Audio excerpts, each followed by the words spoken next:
예, 아까도 말씀드린 것처럼 오늘 이제 사사기 마지막 2장을 저희가 함께 다루게 됩니다. 말씀의 제목은 이스라엘의 전쟁이에요. 이스라엘의 전쟁. 사실은 이 전쟁은요, 우리의 전쟁을 이야기를 하고 있습니다. 궁극적으로는. 그래서 삶이 전쟁 같다, 이런 얘기들, 문학적 표현까지 안 하더라도 삶이 치열하다든지 혼란스럽다든지 너무 척박하다든지 하면 우리가 일반적으로 쓸 수 있는 말인데, 오늘 이스라엘에는 어떻게 해서 그런 전쟁이 일어났는지, 그리고 그 전쟁이 어떻게 끝에 이렇게 마무리가 되어지는지, 그래서 우리가 배울 수 있는 것이 무엇인지를 함께 생각해 볼 수 있기를 원합니다. 특별히 사사기 전체를 이제 마무리를 하게 되는데요. 오늘 아까 말씀드린 것처럼 종려주일이고요. 내일부터 시작해서 토요일까지가 고난주간입니다. 그래서 여러분들 우리가 고난을 받아서 하나님이 막 더 기뻐하시고 그런 건 아니고요. 하나님이 이 땅에 예수의 몸을 입고 오셔서 고난을 당하셨어요. 그래서 우리가 그것을 고민해보고 감사할 줄 알고 그것에 대해서 깊이 묵상하면서, 특별히 예수가 그 고난을 받아야 되는 건 누구 때문이죠? 나 때문이란 말이죠. 나의 죄 때문에, 나의 무지함 때문에, 나의 완악함 때문에, 나의 악함 때문에, 나의 게으름 때문에 예수께서 고난을 받으시고 결국에는 금요일 날 돌아가시거든요. 돌아가셔야 했는데, 과연 내 죄가 얼마나 심각한 거길래 신이 이 땅에 내려와서 고난받고 죽지 않았으면 도저히 해결 방법이 없었을까에 대한 고민을 해보는 한 주간이 되셨으면 좋겠습니다. 우리 대부분은 우리가 죄가 없다라고 이야기하진 않지만 우리의 죄의 문제가 그렇게 심각한 문제는 아니라고 생각하지만, 고난주간을 통해서 발견하게 되는 예수의 모습에는 우리의 죄가 굉장히 심각하다라고 하는 메시지를 담고 있고요. 그리고 우리가 어떻게 보면 부담스러운 말씀으로서 계속 수개월 동안 살펴왔던 사사기의 핵심 메시지 중에 하나가 우리의 죄가 여기에 보여진다라고 하는 거예요. 사사시대의 이스라엘 백성들 참 손가락질 받을 만한 사람들이다가 이 성경 메시지의 핵심이 아니라, 이 사사기에 발견되는 모든 죄는요, 우리가 현재 가지고 있는 죄와 같다라고 하는 것을 이야기를 하는 거예요. 그래서 한 주간 여러분들 고난주간 보내시면서 금식을 하시는 분들도 있을 거고, 미디어 금식, 이렇게 소셜 미디어를 안 한다든지 컴퓨터를 안 한다든지 TV를 안 한다든지 그런 미디어 금식을 하는 분들도 있을 수 있고, 커피 금식하는 분들도 있을 수 있고, 여러 가지 내 몸을 괴롭게 하는 것을 할 수 있겠지만, 그게 단지 종교적인 행위로 끝난다면 아무 의미가 없는 것이고요. 그 모든 일들 가운데에 특별히 사사기 말씀을 여러분들 기억하시면서, 사사기라는 거울을 통해 내 얼굴, 내 몸 전체가 하나님 앞에 얼마나 죄로 가득 차 있고 더러운지를 발견하고 회개할 수 있는, 그래서 예수께서 죽음 가운데 다시 살아나시는 부활을 기념할 때에 그 죄에서 구원받은 내가 얼마나 큰 축복받은 자인지 그 기쁨을 깨달을 수 있는 그런 한 주간이 쭉 다음 주 부활절까지 여러분들에게 연결되기를 바랍니다. 오늘 이야기 20장과 21장을 보게 되는데요. 사사기는 처음부터 끝까지 그렇게 유쾌한 이야기가 나와 있지는 않아요. 사사기를 마지막으로 한 번 더 정리를 하면 이스라엘 백성들이 겪었던 반복된 고난입니다. 계속해서 이 고난을 헤쳐나가면 그 다음에 또 문제가 생기고요.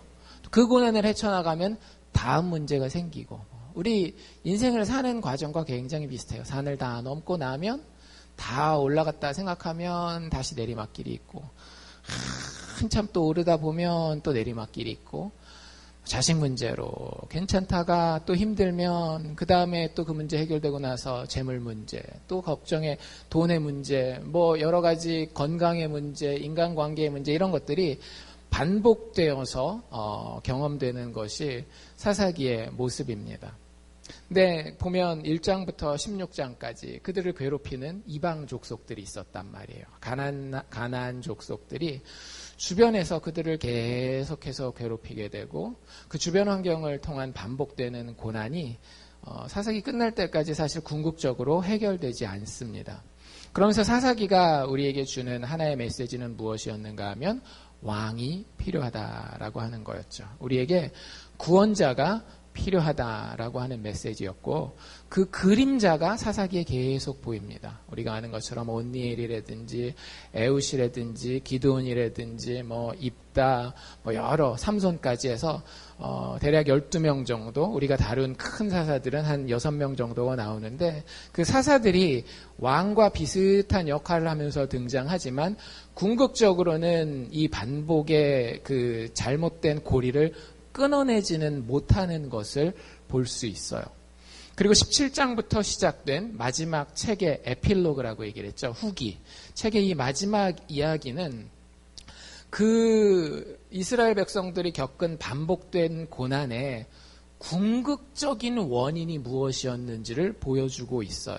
그래서 이스라엘 사람들은 자꾸 주변의 어느 나라 때문에 어느 족속 때문에 주변 환경을 탓했지만 결국에 17장, 18장, 19장, 20장, 21장 마지막 5장이 보여주는 건 뭐냐면 그런데 그들이 주변 환경 때문에 그렇게 어려워했었던 것은 사실은 그들 안에 문제가 있었기 때문이라고 말씀을 드렸습니다. 그래서 17장, 18장에는 미가의 우상 하나님을 섬긴다라고 입으로는 막 이야기를 하지만 결국에는 하는 것은 하나님이 제일 싫어하는 것을 하는 미가와 단지파의 이야기가 있었고요. 지난주부터 살펴보고 있는 또 하나의 이야기는 이스라엘 백성들이 얼마나 도덕적으로 타락했는지를 보여주고 있습니다. 19장을 지난주에 다뤘는데요. 간단하게 내용을 요약해드리면 한 레위인이 있었고 그 레위인이 첩을 얻었습니다. 그래서 그 첩과 여행을 하던 중에 기브아라고 하는 마을에 들어가죠. 그 기브아는 이스라엘 사람들 베냐민 지파 땅에 속한 땅이었고요.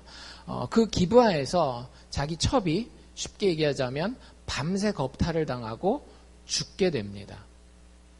그래서 그 시체를 거두어서 집으로 가지고 온 이 레위인이 어떻게 해요?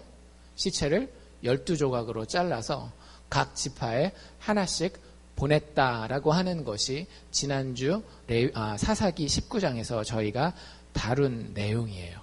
오늘 우리가 보게 되는 20장과 21장은요.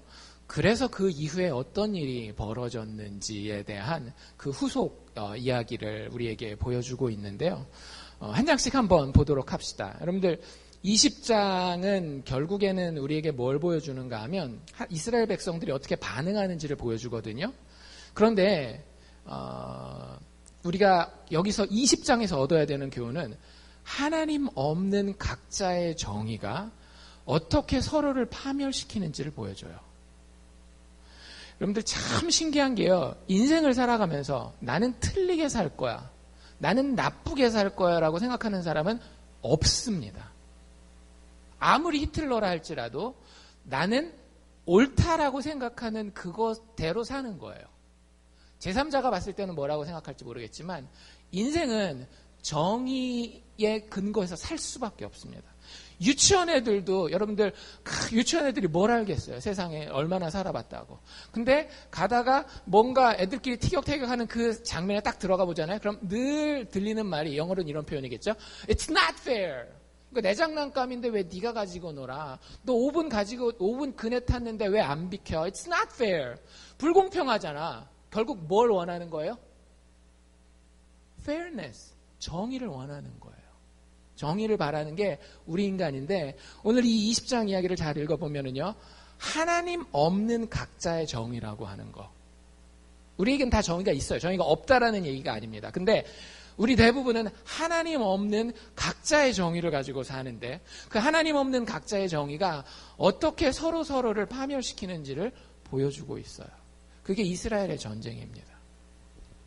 1절 말씀에 보면 이에 모든 이스라엘 자손이 단에서부터 부엘세바까지와 길르앗 땅에서 나왔다라고 이야기해요. 이거는 이스라엘 온 땅을 지칭하는 말입니다. 이스라엘의 최북단이 단이고요. 최남단이 부엘세바입니다. 그리고 요단강 건너편에 이스라엘이 보너스로 얻은 땅이 있는데 그 땅 이름이 길르앗이에요. 그러니까 남쪽, 북쪽, 동쪽 가릴 것 없이 이스라엘의 온 그 지파의 우두머리들이, 리더들이 지금 한 자리에 모인 거예요. 어디 모였냐? 그 땅에서 나와서 그 회중이 일제히 미스바라고 하는 자리에 모이고 여호와 앞에 섰다라고 이렇게 돼 있습니다. 왜 이 사람들이 모인 거죠, 지금? 여러분들에게 19장에서 연결되는 거라 그랬죠? 여러분들 만약에 저희 교회에서 굉장히 불미스러운 일이 하나 일어났어요. 사고가 났는데 그 사고가 누군가 고의로 일으킨 일이었고, 예를 들어서 화재가 났다라고 해봅시다. 화재가 났는데 누군가가 고의로 그 화재를 불을 질렀어요. 그러면 여러분들 어떻게 하시겠어요? 일단 교회가 회의를 소집해야 될 거 아니에요. 뭔가 문제가 있으니까 이 문제를 해결해야 되고, 또 그 책임 소재가 있는 사람에게 책임을 물어야 되는 경우도 있을 수 있잖아요. 그래서 그런 의미에서 지금 19장에서 레위인의 아내가 첩이 결국에는 밤새 겁탈을 당하다가 죽었잖아요. 이거는 사실은 세상도 이방도 그런 일을 벌이는 게 쉽지 않은데 하나님의 백성이라고 불리우는 이스라엘 안에서 그런 끔찍한 일이 일어난 거예요. 한 여자가 밤새 남자들한테 성적으로 놀이개감으로써 이용당하다가 죽은, 그리고 그 사람들이 그 얘기를 그 소리로만 들은 게 아니라 어떻게 됐는가 하면 그 레위인이 남편이 어떻게 했더라고요? 시체를 토막을 내서 12조각을 각 지파에다가 하나씩 배달을 시켜 보냈단 말이에요. 그걸 보고 눈이 안 뒤집어지면 오히려 그게 더 이상한 거겠죠. 그래서 이스라엘의 모든 지파가 베냐민 지파만 빼고, 베냐민 지파는 그 기브아 마을이 있는 그 동네 지파거든요. 그 베냐민 지파만 빼고 다 지금 미스바에 모인 거예요. 그리고 나서 레위인에게 사건에 대한 보고를 듣습니다. 우리가 다 알고 있는 내용인데 레위인의 입을 통해서 제가 다시 한번 들려드릴게요. 4절부터 시작되는데요. 4절 중간에 보면 가로되 이렇게 돼 있고요. 내가 내 첩으로 더불어 베냐민에 속한 기브아에 유숙하러 갔더니 기브아 사람들이 나를 치러 일어나서 밤에 나의 우거한 집을 에워싸고 나를 죽이려고 그리고 또 나의 첩을 엿보여서 그로 죽게 한지라. 내가 내 첩의 시체를 취하여서 쪼개서 이스라엘 기업의 온 땅에 보내었노니 이는 그들이 이스라엘 중에서 음행과 망령된 일을 행하였음을 인함이라 라고 하면서 그 무슨 일이 일어났는지를 갖다가 쭉 보고를 합니다. 여러분들 제가 읽으면서 뭘 강조해서 읽었는지 혹시 느끼셨어요? 나를, 내가, 내 첩. 사실 레위는요, 지금 그 정의를 위해서 모든 그 이스라엘 11지파를 부른 거잖아요. 무슨 얘기를 해야 되는 게 맞아요? 이 사람이 레위인이란 말이에요. 다른 사람도 아니고 하나님의 율법을 가지고 이야기해야 되는 겁니다. 하나님 보실 때에 겁탈이라든지 살인이라든지 이런 것들이 하나님 보시기에 얼마나 악한 일인지를 이야기를 해야 되는 거예요. 그게 맞는 겁니다. 아무리 자기의 첩이 죽었다 할지라도. 근데 이 사람은 모든 정의의 기준이 누구에게 달려있는 거예요? 자기 자신에게 달려있는 거예요. 내가 죽을 뻔했고 내가 종처럼 내가 물건처럼 소유하고 있던 내 첩이 이렇게 망가져서 죽었고, 그리고 내가 이런 행동들을 하는데 이 사람들이 방해거리가 됐고 나의 명예에 나의 편의에 굉장히 이 사람들이 큰 해를 끼쳤다. 내가 기준이 되고 있는 겁니다. 그리고서 그 가운데에 이스라엘 백성들에게 7절에 이스라엘 자손들아 너희가 다 여기 있은즉 너희의 의견과 방책을 낼지니라 하고 그들에게 우리가 행동을 해야 되지 않겠느냐, 행동을 촉구하고 있는 겁니다. 다시 한번 말씀드리지만 이 레위인과 또 이제 후에 보면 이스라엘 백성 전체는요, 이 일을 어떻게 해결하는지에 대해서 하나님께 귀를 기울이지 않습니다. 하나님께 물어보지도 않고요. 그리고 자기가 중심이 될 뿐만 아니라 최종적으로 내어놓는 그 정의를 지키기 위한 의견과 방책도 자신들의 방책을 내놓게 돼요. 그 흐름을 여러분들 잘 보셔야 돼요. 정의를 간과하지는 않아요. 정의를 추구합니다. 근데 누가 없는 정의라고요? 하나님이 없는 정의를 추구하고 있는 거예요. 그리고 나서 그 뒤에 보면 이제 이스라엘 백성이 결정을 해요. 어떻게 결정을 하는가 하면 그 당시에 이스라엘의 군대를 쫙 모집해 보니까 대략 한 40만 명 정도 됐대요. 성경을 집에 가서 숙제하셔야 되니까 자세히 한번 살펴보십시오. 한 40만 명 정도의 군대가 있었는데 뒤에 그 10절 있는데 보면 우리가 이스라엘 모든 지파 중에서 100에 10, 1000에 100, 만에 1000을 취하자. 얼마만큼을 군대를 모집하자라는 거예요? 총 군대가 40만 명이지만 그 중에 10분의 1을 모집해서 이 정의를 실현하자라고 얘기를 하는 거예요. 40만 명의 10분의 1이니까 대략 4만 명 정도를 군대를 정규군을 편성하게 됩니다. 전쟁을 위해서. 그래서 베냐민을 징계하기로 해요. 그들이 행한 그 악을 이스라엘 중에서 망령된 일을 우리가 징계하리라라고 10절에 이야기를 하고 있습니다. 그리고 나서 베냐민 지파에게 이렇게 이야기를 하는데요. 일단 베냐민 전체가 범죄한 건 아니죠. 누가 범죄했어요? 베냐민이라는 큰 지역이 있지만 그 지역 중에서 기브아라고 하는 한 마을이 그런 거예요. 우리 식으로 얘기를 하자면 알칸사에서 일이 일어나긴 했지만 알칸사 전체에서 일어난 일이 아니라 리들락에서 일어난 일이니까 그 리들락에 있는 그 문제를 해결하기 위해서 알칸사 주지사 혹은 알칸사 의회를 찾아간 겁니다. 13절에 보면 이스라엘 사람들이 대표들을 그 베냐민 지파에 보내서 하는 얘기가 이건데요. 그런즉 이제 기브아 사람, 우리가 베냐민 니네 전체를 처벌하겠다라는 게 아니야. 그 일을 행한 그 기브아 사람들, 그 기브아 사람 그 중에서도 그 비류를 그 일을 행한 그 사람들을 우리에게 붙여라. 그러면 우리가 그들을 죽이겠다. 그래서 이스라엘 중에서 악을 제하여 버리게 하라라고 권면을 합니다. 근데 스토리가 어떻게 진행되는가 하면은요. 베냐민이 그 요구를 거절해요. 나름 납득이 될 만한 어떤 사정도 있었겠죠. 그 사람들이 잘못했지만 누구예요? 그래도 우리 식구인데. 여러분들 이것도 하나의 정의거든요. 우리가 가족을 챙기잖아요. 친척을 챙기잖아요. 내 친구 챙기잖아요. 그 의로운 행동이긴 합니다. 근데 상황을 잘 봐야 되는 거죠. 근데 베냐민은 그런 것 생각하지 않고 그래도 우리 식구인데 라고 하면서 자기들의 자기들의 정의의 논리를 가지고 이 기브아 사람들을 내어주는 것을 거절합니다. 11지파는 11지파 나름대로의 정의를 가지고 있는 거고요. 베냐민 지파는 베냐민 지파 나름대로의 정의를 가지고 있는 거예요. 서로가 서로를 비난했겠죠. 네 정의는 틀린 정의이고 내 정의가 맞는 정의야 라고 서로가 서로에게 이야기했을 겁니다. 그래서 결국에는 전쟁을 피할 수 없게 돼요.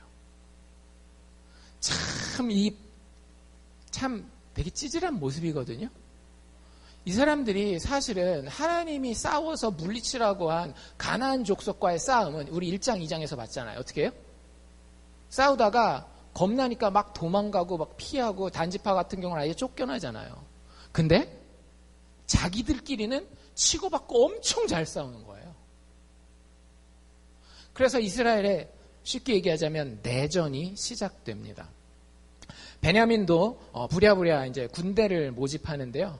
중간에 보면 15절 아까 우리가 읽은 부분 중에 일부인데 한 2만 6천 명 정도를 모아요. 그러니까 베냐민 인구는 총 한 4만 5천 그 정도 됐었는데 뭐 그거보다 좀 더 줄었을 수도 있고요. 민수기의 마지막으로 기록된 베냐민 지파 전체 인구가 4만 명이 넘는데 그 4만 명 정도 되는 중에서 2만 6천 명이니까 절반이 넘는 사람들을 갖다가 군인으로 모집한 거예요. 그러니까 굉장히 양쪽이 지금 되게 시리어스한 겁니다. 아주 진지한 거예요. 그래? 한번 해볼까? 그러니까 그냥 위협하는 정도가 아니라 정말 목숨을 걸고 싸우겠다라는 그런 상황입니다. 그리고 이 베냐민 지파에서 나온 사람들 중에 26,000을 제외하고 그 기브아 마을에서만 따로 군인을 뽑는데요. 이 사람들은 그 특전사들이에요. 특별하게 훈련받은 사람들인데 왼손잡이라고 돼 있고요.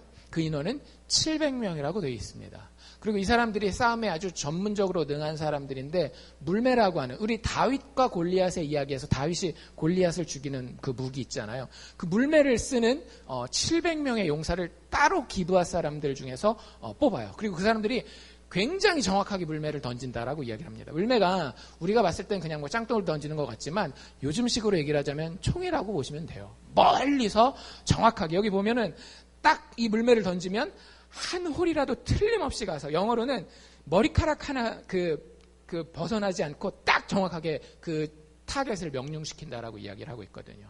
그러니까 싸움에는 아주 능한 사람들을 갖다 뽑은 거예요. 근데 이 사람들이 어디 출신이라고요?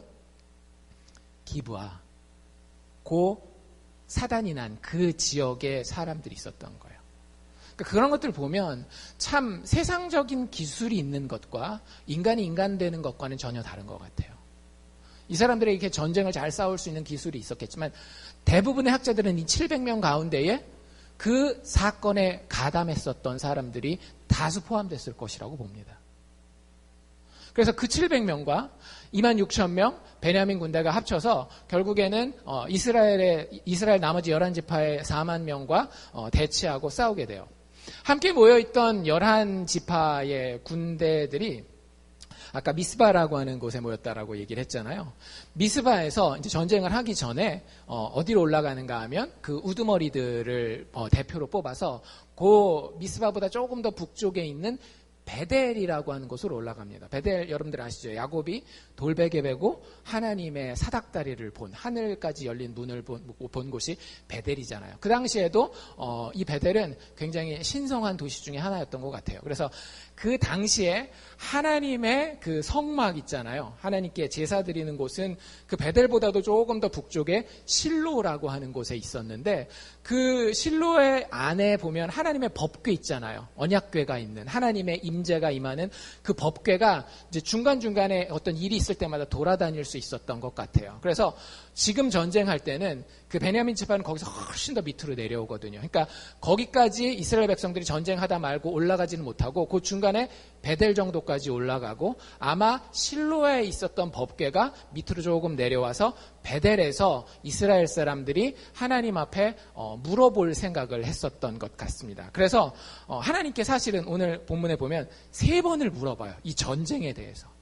근데 여러분들 자세히 보시면은요, 첫 번째, 두 번째, 세 번째는 좀 괜찮지만 물어보는 그 장면을 보면 하나님께 물어보기는 물어보는데 굉장히 그냥 형식적으로 물어보는 거예요. 마음이 담겨 있다라고는 잘 느껴지지 않아요. 그러니까 하나님 앞에 나아가서 하나님 앞에 물어보고 하나님 앞에 예배는 드리지만 형식은 있어요. 근데 뭐가 없어요? 마음이 없는 거예요.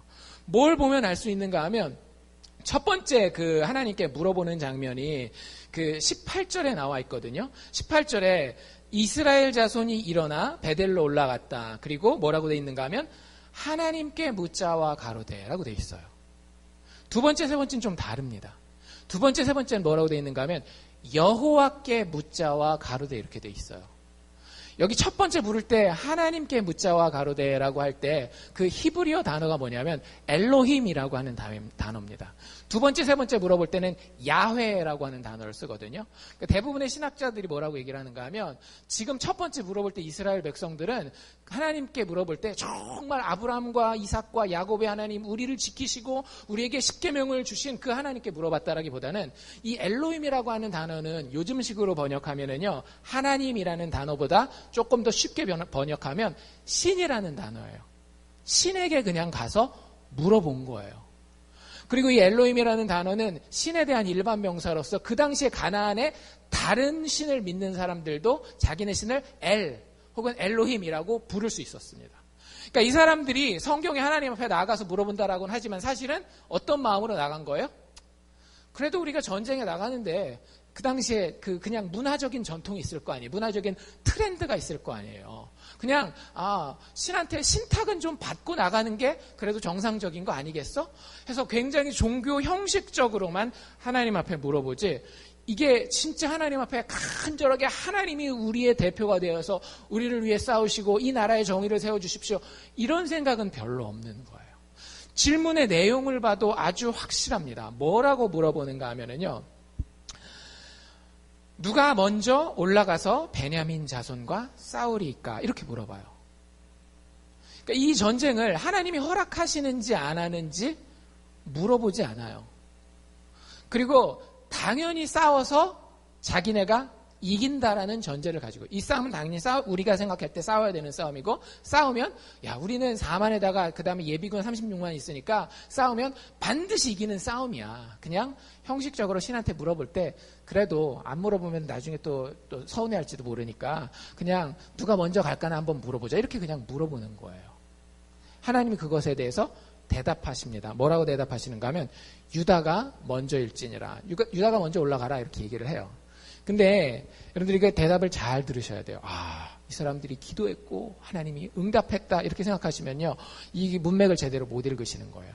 여러분들, 하나님이 이스라엘 백성들의 전쟁에 대해서 기도하고 응답하실 때 늘 하시는 멘트가 있어요. 뭘까요? 너희가 내일 나가서 너희 적들과 싸우라. 내가 그들을 너희의 손에 붙이리라. 이 표현이 나와요. 그러니까 승리를 보장해 주시는 하나님의 응답이 항상 있거든요. 근데 지금 이 첫 번째 기도에는 그 응답이 없어요. 그냥 쉽게 얘기하자면, 여기 지금 톤이 안 나와 있어서 그렇지만 서로가 서로에게 되게 마음이 없는 거예요. 이스라엘 백성도 물어볼 때 하나님 나 갑니다. 우리 이기는 거 아시죠? 근데 그냥 누가 먼저 갈지만 한번 얘기해 보십시오. 그래? 유다가 가라. 그냥 이렇게 얘기를 하는 거예요. 전혀 서로가 서로에게 마음이 통하는 이런 부분이 보이지가 않아요. 그리고 나가서 싸웁니다. 당연히 이길 줄 알았던 싸움인데요, 하루 만에 베냐민 지파 사람들에게 이 이스라엘 11지파 정규군 4만 명 중에 2만 2천 명이 죽어요. 하루에 반도 넘는 군대가 진짜 싸그리 다 죽어나갑니다. 그제서야 이스라엘 사람들이 이제 조금 시겁한 거예요. 이게 그냥 이렇게 살면 안 되는구나, 이렇게 싸우면 안 되는구나 하면서 두 번째 하나님 앞에 올라갈 때는 뭐라고 돼 있는가 하면 울면서 올라갔다라고 돼 있어요. 23절에 보면 이스라엘 자손이 올라가서 다시 베델로 올라간 거죠. 여호와의 법궤가 모셔있는 여호와 앞에서 날이 저물도록 울었다. 그리고 그렇게 울고 슬퍼하는 마음으로 간절하게 하나님 앞에 물어봐요. 뭐라고 물어보는가 하면 가로되 내가 다시 나아가서 나의 형제 베냐민 자손과 싸우리이까? 라고 물어봅니다. 여러분들, 사실은 이거 잘 읽어보셔야 돼요. 대명사가 잘못됐어요.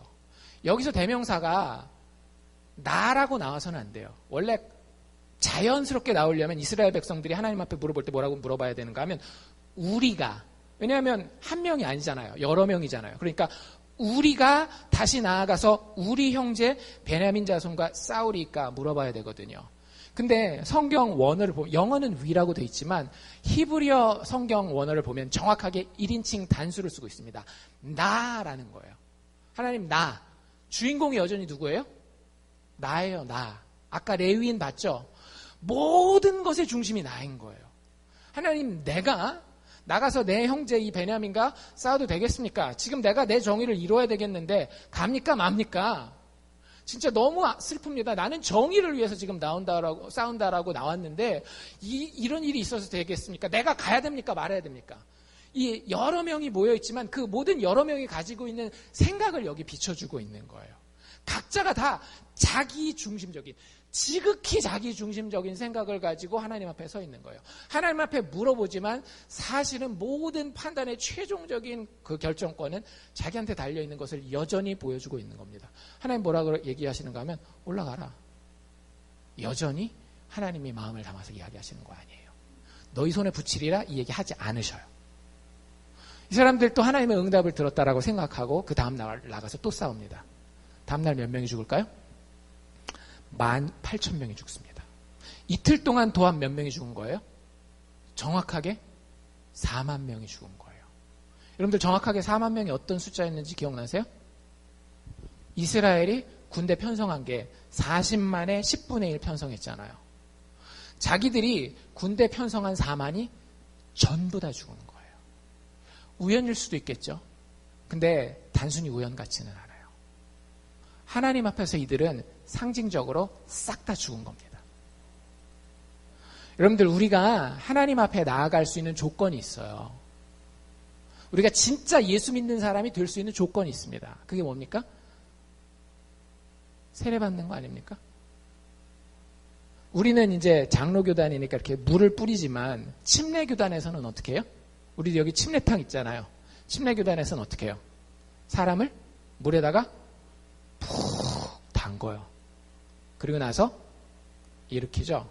이 담궜을 때 뭘 의미하는 건지 아세요? 내가 내 죄와 함께 그리스도 안에서 죽습니다라는 거예요. 코만 살짝 빼놓고 담글까요? 코만? 숨을 쉬어야 되니까 목사님 침례 주실 때에 코는 살짝 빼고 주세요. 그래요? 아니죠. 끝까지 푹 담굽니다. 지금 이스라엘 백성들이 그걸 체험하고 있는 거예요. 본인들이 준비한 4만 명이 다 죽었을 때에야 비로소 하나님 앞에 제대로 나아가게 되는 거예요. 여러분들, 아직도 우리가 살아있으면은요, 우리가 교회 나와 있느냐, 뭐 하나님 믿네 안 믿네 이야기하느냐 상관없어요. 우리가 아직도 우리 안에 살아있으면은요, 하나님 앞에 우리는 나아갈 수 없습니다. 하나님이 준비되어 있지 않기 때문이 아니라 우리가 여전히 준비되어 있지 않은 거기 때문에. 그래서 이스라엘 백성들이 이틀 사이에 4만이 다 죽어요. 그리고 세 번째 돼서 하나님 앞에 물어보는데 이 앞에까지와는 진짜 다른 모습을 보입니다. 25절에 보면은요, 온 이스라엘 자손 모든 백성이 올라가서 베델에 이르고요. 그리고 거기서 엉엉 울어요. 울면서 거기서 여호와 앞에 앉아요. 그리고 그 날이 저물도록 금식합니다. 여러분들, 금식이 뭔지 아세요? 그냥 밥 굶고 종교적인 헌신을 보여주는 게 금식이라고 생각하시면 안 돼요. 물론 그런 의미도 있겠지만 금식이 1차적으로 담고 있는 가장 큰 의미는요, 아까 그 4만 명과 같은 의미예요. 여러분들, 우리가 살아있으면 음식을 먹습니까? 안 먹습니까? 먹어요. 먹어야 살아요. 금식은 누가 하는 거예요? 시체가 하는 거예요. 죽은 자가 하는 것이 금식이에요, 사실은. 근데 우리가 하나님 앞에 금식한다라고 하는 것은 무슨 고백을 하는 건가 하면, 하나님, 나는 하나님 앞에서 내 죄로 인하여서 죽은 사람입니다 라고 고백하는 거예요. 이스라엘 백성들이 4만 명이 죽고 난 이후에 그 바른 고백을 하나님 앞에 마지막 세 번째에 와서 하고 있는 겁니다. 그리고 나서 번제와 화목제까지 드려요. 드디어 하나님 앞에 자신들이 자신의 능력과 자신의 자격과 자신이 지금까지 이루어놓은 것만 가지고는 설 수 없다라는 것을 알고, 하나님 앞에 희생 제물이 필요한 것을 알고 번제와 화목제를 올려드립니다. 그리고 나서 여호와께 물어봐요. 얼마나 낮아지고 얼마나 겸손해지고 얼마나 하나님과의 관계에 있어서 진지해져 있는지가 보이시죠? 여러분들, 하나님과의 이런 진지한 관계에 있으십니까? 여러분들 정말로 하나님 앞에 이렇게 겸손하게 나아가 계신지를 물어보는 거예요. 하나님 그제서야 이스라엘의 마음을 보신 거예요. 그리고 이 사람들이 물어보는 내용도 이제 조금 이제 제대로 돼요. 세 번째 물어볼 때 뭐라고 물어봤는지 아세요? 싸우리까 말리까. 그 전까지는 결론이 정해져 있었죠. 하나님, 내가 합니다. 하나님 도장 찍어 주셔야죠. 도장 찍어 주셔야죠. 항상 이 생각이었는데, 이제는 하나님 도장 안 찍으시면 안 하겠다라고 하는 가능성까지. 여러분들, 이게 안 되는 거예요, 원래. 내가 죽지 않으면 하나님 앞에서 도장 뺏으면 뺏었지, 하나님 앞에 다 맡기고 주님이 알아서 하십시오 못해요. 근데 어쨌든 세 번째 물어볼 때 드디어 이스라엘 백성들이 나의 형제 베냐민 자손과 싸우리까 말리까라고 물어봐요. 하나님 뭐라고 대답하셨겠어요? 28절 맨 뒤에 보면 올라가라. 여기까지는 똑같아요. 두 번째 대답한 거랑. 근데 뒤에 뭐라고 돼 있는가 하면 내일은 내가 그를 내 손에 붙이리라. 이게 필요했던 거죠, 사실은. 하나님이 드디어 하나님 앞에 진심으로 죽어져서 회개하는 이스라엘 백성들에게 그들을, 너희의 대적을, 불의를 행한 그들을 너희 손에 붙이리라 라고 이야기를 합니다. 그리고 그 다음 날이 되어서 매복 작전으로 그 기브아 사람들과 베냐민 사람들을 유인해내고 결국에는 그 성읍을 점령한 다음에 정규군을 갖다가 같이 협공을 해가지고 저 북쪽으로 몰아내요. 대승을 거둡니다. 다 군인들을 죽이고 군인들 중에 몇 명 남는가 하면 아까 26,000명이라고 그랬죠. 딱 600명 남아요. 그래서 그 사람들이 림몬이라고 하는 더 이상은 이제 좀 쫓아가기 험한 데까지 600명이 도망가고 난 다음에는 전쟁을 그친 것이 아니라 이스라엘 백성들이 군대를 돌립니다. 그리고 나서 어떻게 했을까요?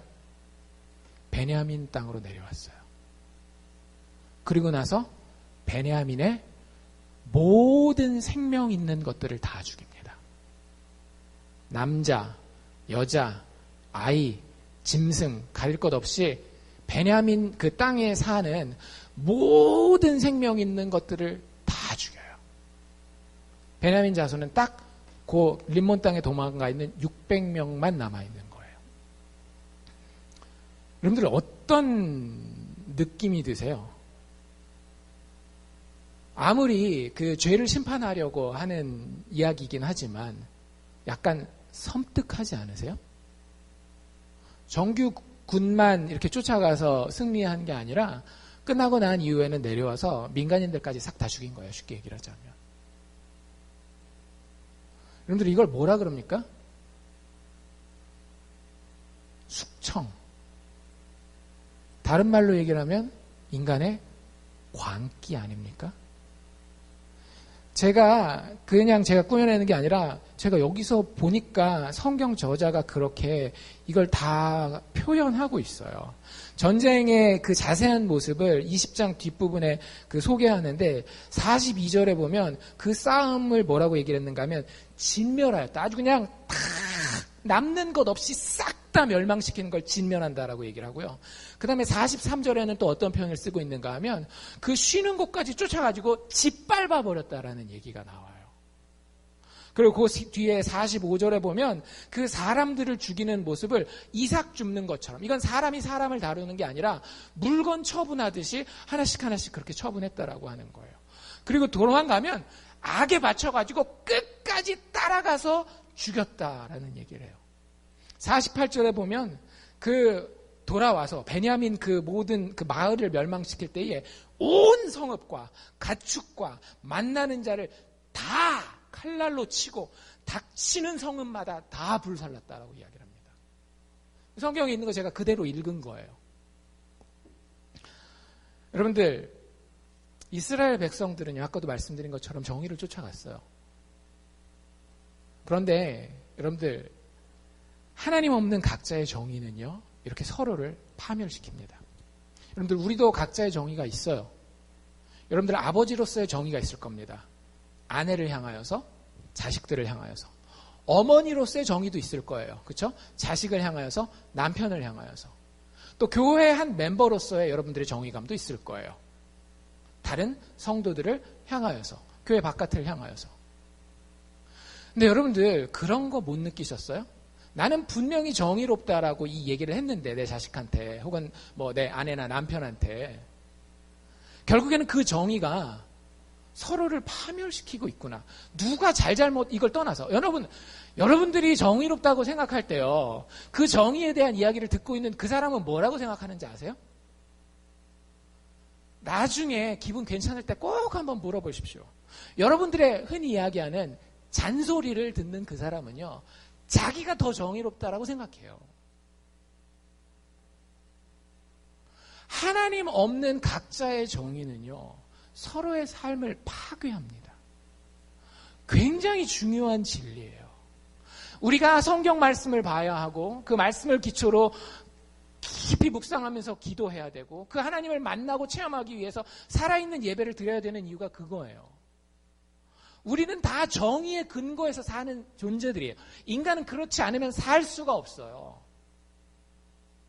그냥 등 따숩고 배부르다고 살 수 있는 존재가 아니에요. 내가 정의의 편에 서 있다라고 하는 그 마음이 들어야 살 수 있는 존재가 인간인데, 문제는 뭐냐면 성경이 우리에게 보여주는 그림은 우리가 서로에게 이렇게 각자 하나님 없는 정의를 가지고 대할 때에 우리는 서로를 파멸시킨다라고 하는 거죠. 다른 사람들이 내 모습을 보잖아요. 여러분들, 저는 못 느끼는지 모르겠지만 저는 그 얘기를 가끔 들어요.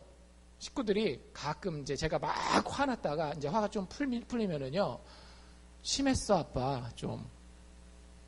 아, 그게 광기였구나.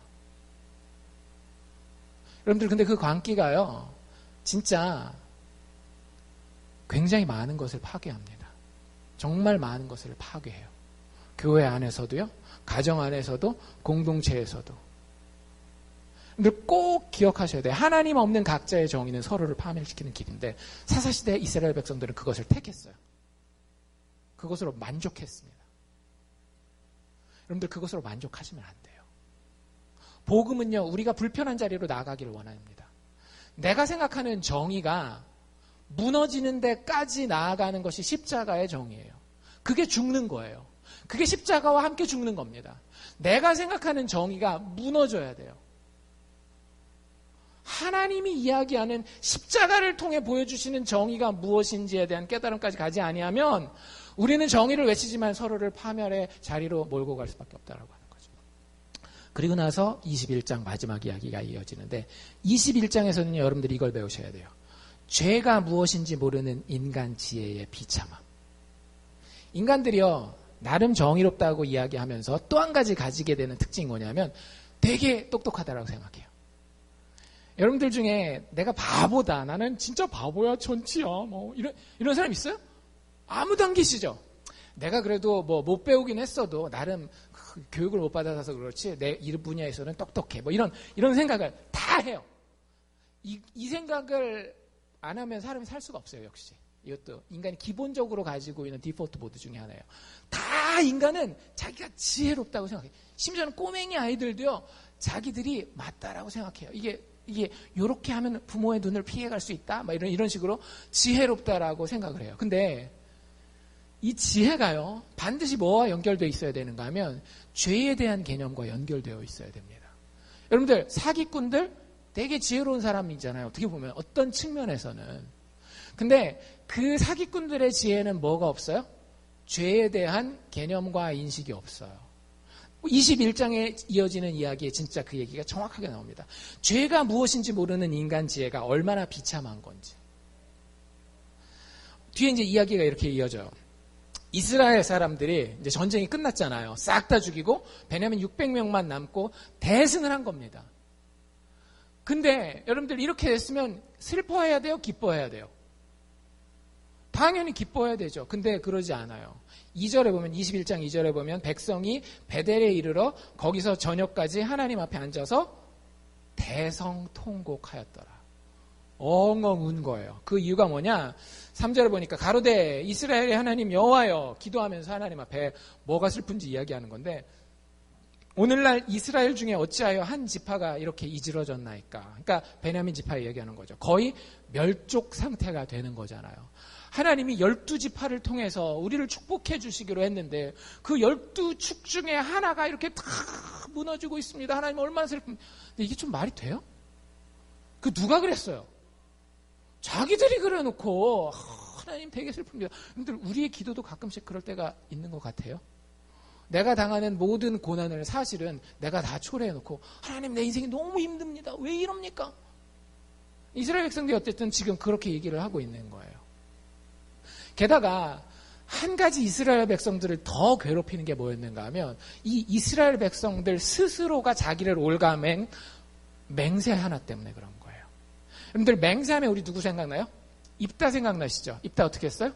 내가 전쟁에서 이기고 돌아오면 나를 맞으러 나오는 첫 번째 사람을 하나님께 드리겠습니다. 근데 그 누구였어요? 무남동녀 외동딸이 나오잖아요.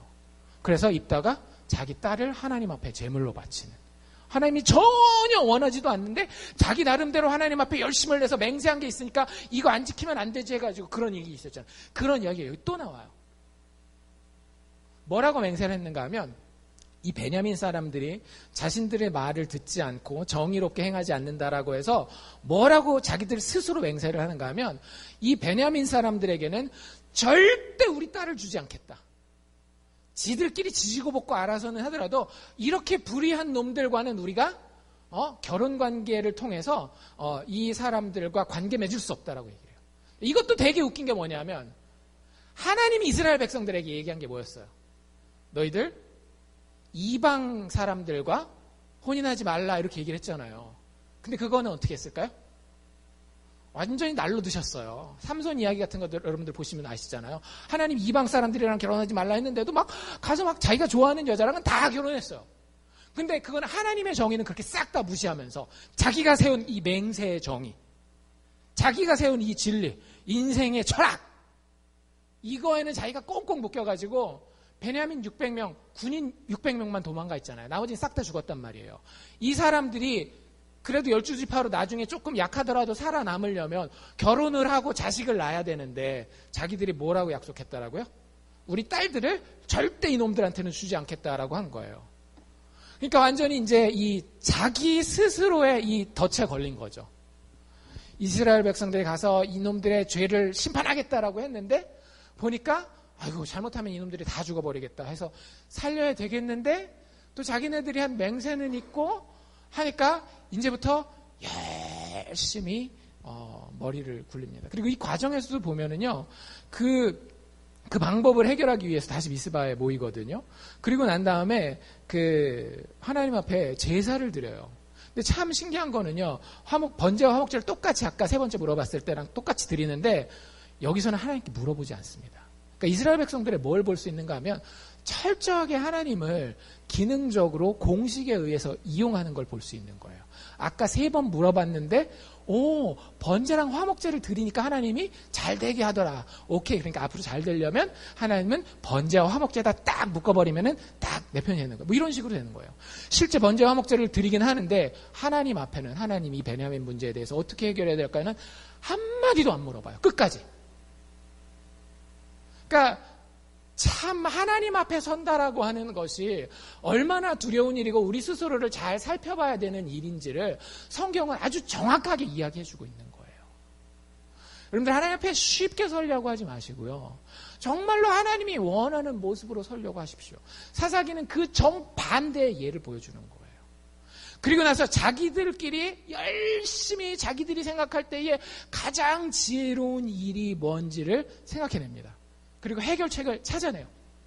이 600명을 위한 신부감 600명을 마련합니다. 2가지 방법으로 신부감 600을 마련하는데 어떻게 마련하느냐? 첫 번째, 이 첫 번째 방법을 통해서 400명을 마련하거든요.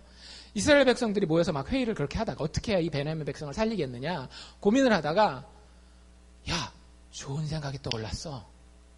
우리가 지난번에 11지파 다 모였잖아. 그때 무슨 얘기했니? 안 모이는 지파, 이스라엘의 이 불의를 보고도 모이지 않는 지파는 우리가 징계하기로 그때 얘기했잖아.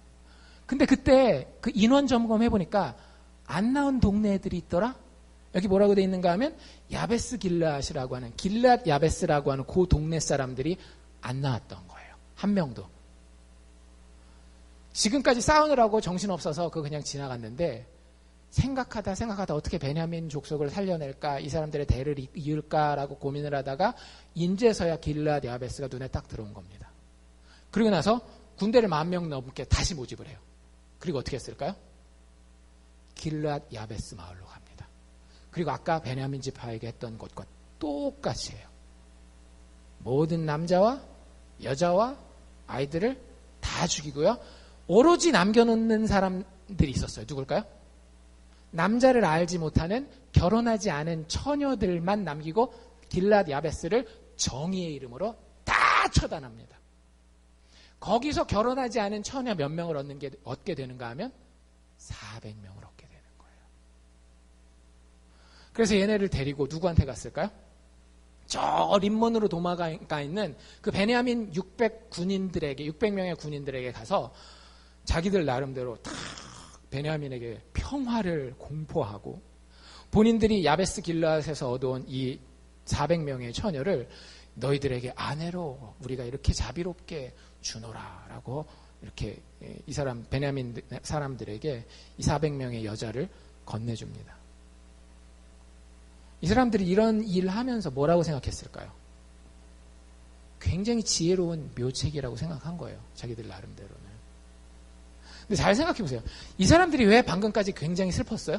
방금 전까지 되게 슬펐잖아요. 이유가 뭐예요? 우리가 너무 심하게 베냐민을 대해서 베냐민이 다 죽었다. 이게 그러면 안 되는 건데 그거 있잖아요. 그래서 그 문제를 해결하기를 원했어요. 근데 그 문제를 어떻게 해결하나요? 베냐민 지파에게 했던 똑같은 일을 길리앗 야베스 가서 하는 거예요. 그리고는 요번엔 뭐라고 생각하는 거예요? 우리가 묘책을 발견했고 대단히 지혜롭게 했다라고 하는 거죠. 여러분들, 이 여자들은요, 어떤 의미에서 이 400명에 잡혀간 여자들은요, 쉽게 얘기를 하자면 본인들의 의사와 상관없이 남자들에게 팔려간 겁니다. 어떤 그 성경 주석가는 뭐라고 얘기를 하는가 하면 이스라엘 백성들이 한 명의 겁탈당한 여자, 그 레위인의 첩이 있었잖아요. 한 명의 겁탈당한 여자를 위한 정의를 세우기 위해서 400명의 여자로 하여금 겁탈당하게 하였다라고 이야기를 해요. 본인들은 묘책이라고 생각했지만 되게 지혜로운 것이라고 생각했지만 본인들이 하고 있는 것이 얼마나 그 죄된 것인지에 대한 개념이 없는 거예요. 이 사람들은 오직 뭐만 보이는 거예요? 지금 이게 내 인생의 문제고 그 문제를 풀기 위해서는 내가 가진 환경 중에서 뭐를 어떻게 탁탁탁 꽂게 맞추면은 가장 효과적인 지혜로운 해결책이 될까만 고민한 거예요. 여러분들 근데 그게 우리의 사고방식과 때로는 비슷하지 않나요? 내가 하는 이 일이 죄인지 아닌지 따져보지 않고 지금 내 상황이 있고 내가 벗어나야 되는 돌파구가 어디라는 것 두 가지만 딱 놓고 그 가운데 내가 불법을 행하든지 하나님이 슬퍼하시는 죄를 행하든지 뭘 행하든지 해서 나는 지혜롭게 하고 빠져나가겠다. 여러분들 그거 지혜로운 게 아니라고요. 참 비참한 거라고요. 자기도 비참하고 그 지혜 과정 가운데 같이 동참하는 많은 사람들이 되게 비참하게 되는 거예요. 어쨌든 본인들은 똑똑하다라고 생각하고 400명을 마련합니다. 근데 몇 명 모자라요? 200명 모자르죠. 그래서 두 번째 방법을 발견을 해요. 진짜 똑똑하긴 똑똑한 사람들이에요. 본인들이 가진 범위 내에서는요. 어떻게 해서든지 방법을 찾아냅니다. 어떻게 해서든지. 두 번째 방법은 진짜 이거 읽으면서 혀를 찼어요. 혀를. 그 당시에 하나님의 성막이 어디 있었다라고요? 아까 저 실로라는 데 있었다라고 얘기를 했잖아요. 그러면 우리도 부활절 지키고 하는 것처럼 그 당시에도 뭐 6월절이든지 뭐라든지 하나님께 지키는 절기가 있었어요. 그럼 그 절기가 되면 이스라엘 백성들이 다 어디에 모이겠어요? 하나님의 집이 있는 실로로 모일 거 아니에요. 그러면 실로에 있는 사람들이 그걸 다 준비를 합니다. 대부분 레위 사람들이나 제사장의 후손들일 거란 말이에요. 그리고 거기서 특별 행사도 준비하고 하나님 앞에 제사도 드리고 여기 보면 그 중에 이제 그 실로에 사는 그 여인들 같은 경우는 하나님 앞에 하나님의 기쁨을 표현하기 위해서 춤도 추고 찬양도 드리고 이렇게 했어요. 근데 이스라엘이 생각하는 방법이 뭐였는가 하면 기드온 사람들을 부릅니다. 너희들 200명 모자르지? 그 200명을 해결하는 방법을 알려줄게. 조금 있으면 여호와의 절기가 다가와. 그러면 실로에서 하나님을 위한 그 절기의 축하 행사가 있을 텐데 그 축하 행사에 젊은 여자들이 와서 하나님을 기념하고 하나님을 찬양하는 춤을 출 거거든. 숨어 있다가 하나씩 업고 가. 진짜 말이 안 되는 거죠. 진짜 말이 안 되는 거예요. 여러분들 이게 얼마나 말이 안 되는지 듣기 거북하시겠지만 제가 우리 상황에다가 비유를 들어서 말씀을 드리면 이런 거예요. 여러분들 그 교회에 결혼 못한 총각이 있어요.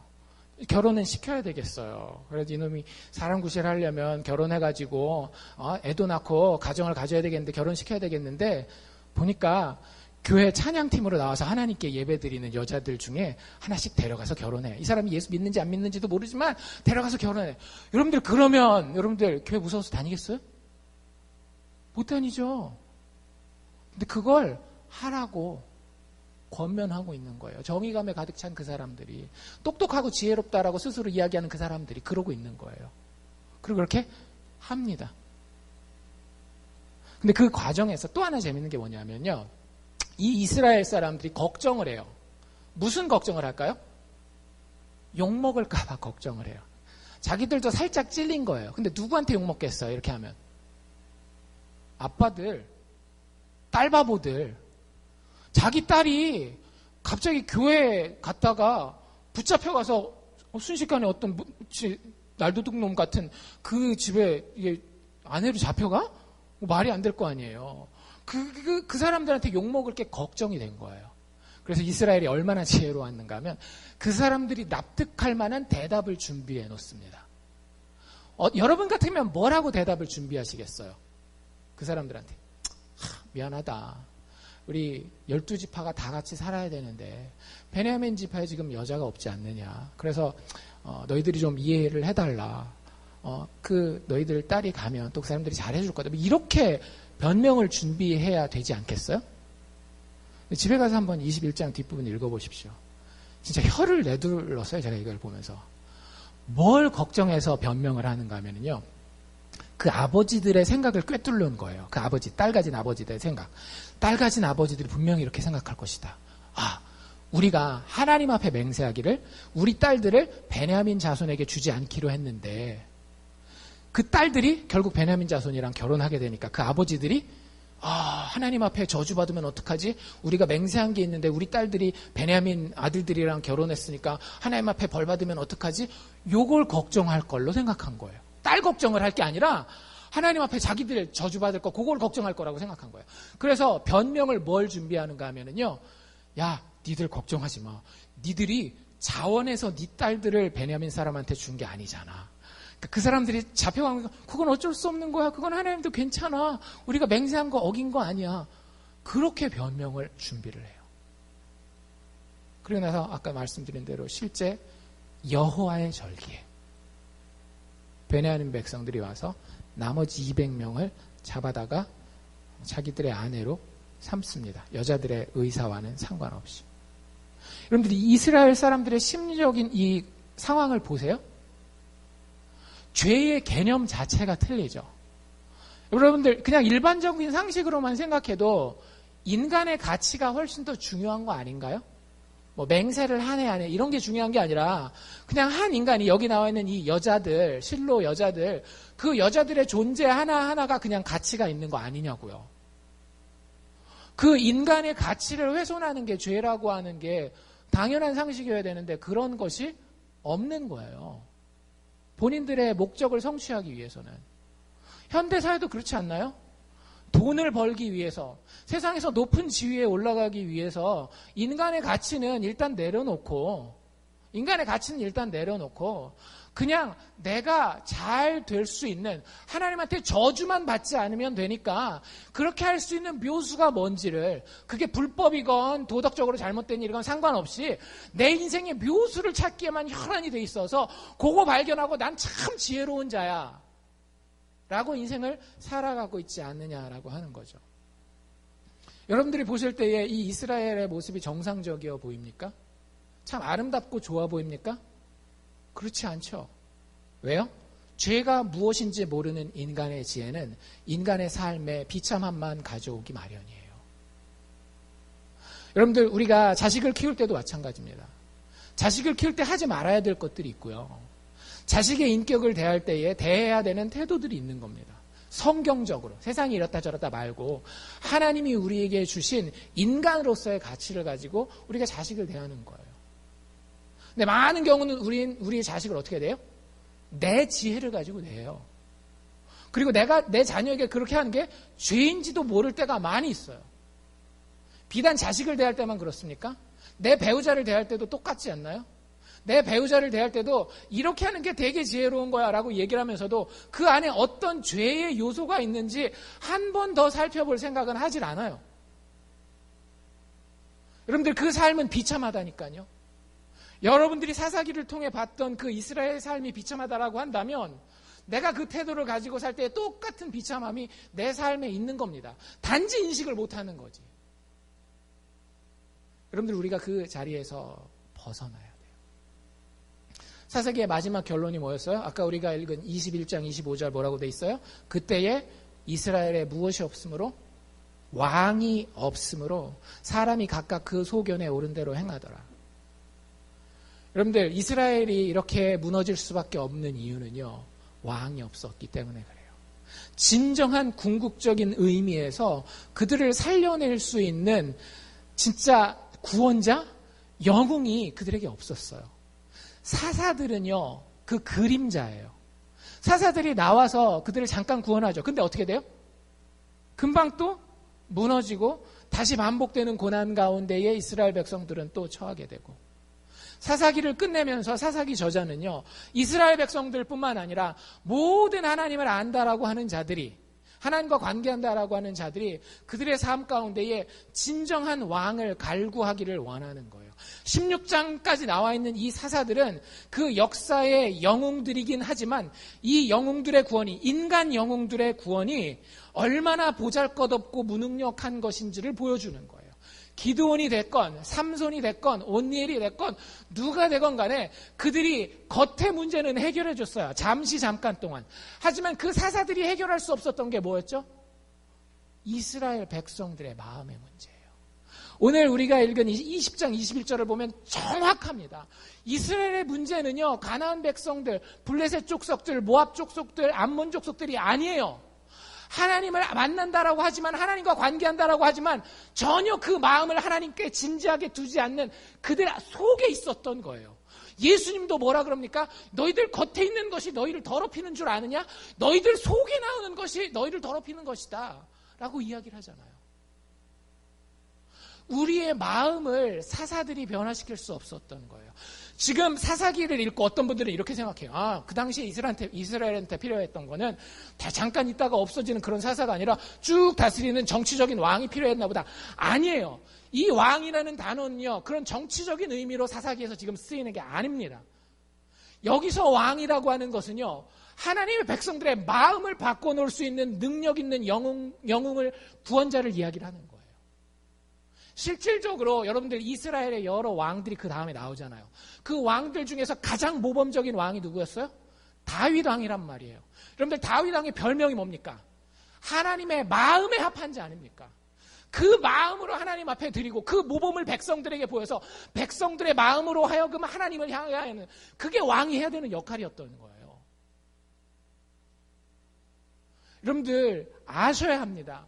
세상의 모든 것보다 우리의 마음이 더 부패해 있습니다. 우리의 마음이 하나님을 없이 살려 하고 있고요. 우리의 마음이 하나님의 법을 어기고 죄 가운데 나아가려고 해요. 주변에 다른 어떤 것들이 우리의 문제가 아니라 내 속이 썩어 문드러져 있어요. 내 게으름도 내 속에서 나오는 거고요. 내 분노도 내 속에서 나오는 거예요. 주변 환경이 만드는 것이 아니라. 그걸 해결할 수 있는 그 문제를 나를 쥐고 흔들어서 너 그렇게 가면 안 돼. 똑바로 서 하면서 나를 다시 세워주고 내가 도저히 설 수 없을 때 자신의 피를 흘려서 내 속에 그 피를 흘려서 다시 일어날 수 있게 해주는 그가 왕이라고 하는 거예요. 그가 누구겠습니까? 예수 그리스도 아닙니까? 내 마음을 바꿀 수 없을 때 저도 여러분들의 마음을 바꿀 수 없습니다. 제가 아무리 목사고 말을 막 이렇게 저렇게 청산유수로 하건 여러분들 협박을 하건 알아요. 여러분들의 마음을 저는 한 1cm도 바꿀 수가 없어요. 근데 제가 여기서 이렇게 불을 토하면서 여러분들의 말씀드리는 이유는 뭐냐면, 제가 전하는 말씀을 통해서 여러분들이 마음으로 예수를 만나기 원하는 거예요. 하나님이, 신이 여러분들의 죄 때문에 십자가에서 죽으셨다니까요. 심각하게 생각하셔야 돼요. 그리고 우리가 지은 죄 때문에 죽으신 그분이 우리를 위해서 다시 살아나셨어요. 우리를 다시 살리시려고. 그래서 여러분들이 이 왕을 제대로 만나잖아요. 그러면 여러분들의 행동이 바뀌는 건 나중 문제고요. 여러분들의 마음이 바뀝니다. 에스겔은 이것을 뭐라고 표현했는가 하면, 우리 안에 있는 단단한 마음을 제하고 하나님께서 우리의 마음을 바꿔서 부드러운 마음으로 넣어주신다라고 얘기를 하셨어요. 예수가 여러분들의 왕이면 여러분들의 마음이 변해요. 여러분들이 교회에 나와 있다라고 하는 것이 하나님의 백성된, 하나님의 축복받을 천국 백성된 증거가 아니에요. 내 마음이 예수 그리스도의 십자가를 볼 때마다 감격하고 그분의 고난을 통해서 내 죄의 찔림을 가지고 그 십자가의 부활을 통해서 나의 거룩함을 소망할 수 있는 그 부드러움을 가졌으면 그제서야 예수가 나의 왕이 되는 거고 나는 천국 백성이 되는 겁니다. 사사기는 그 얘기를 하고 싶었던 거예요. 너희들에게 좀 더 힘세고 좀 더 효율적인 정치적인 왕, 실질적인 도움을 주는 돈, 이게 필요하다가 아니라 너에게는 유일한 왕 예수 그리스도가 필요하다. 왜? 너에게 가장 부패한 것은 마음이기 때문에. 예수 그리스도, 그분은 십자가의 죽음과 부활을 통해서 우리의 마음을 다스리는 분입니다. 사사기를 마치면서, 그리고 여러분들 고난주간을 맞이하면서 여러분들 스스로 이 사사기의 메시지 앞에, 이 사사기의 거울 앞에 여러분들을 세워보실 수 있기를 원합니다. 그리고 하나님이 원하신다면, 성령께서 역사하신다면 이번 한 주간 여러분들 이 말씀의 묵상을 통해 우리의 진정한 왕 대신 내 마음을 바꿔주실 수 있는 그 예수를 만나실 수 있기를 주의 이름으로 축원합니다. 기도합시다.